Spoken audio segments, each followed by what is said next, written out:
quick reading for December the 1st to December the 7th. This will be our weekly fire signs. Parang feeling mo hindi pa tayo ready, no? Nabigyan ng second chance or ng chance. I don't know kung ilang chance hiningi nito ni person. Kasi parang sinabi mo, it's somewhat a little too late. You're expecting an apology.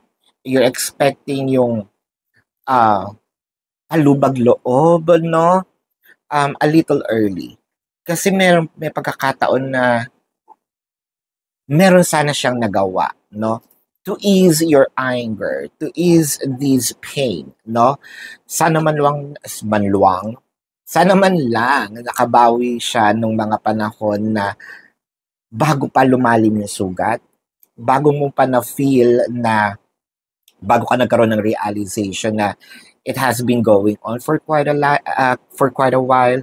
So hindi mo pa sure, no? Since nandun yung enlightenment mo na this has been reoccurring for quite some time, you're not sure yet kung mapapatawad mo pa siya, no? For now.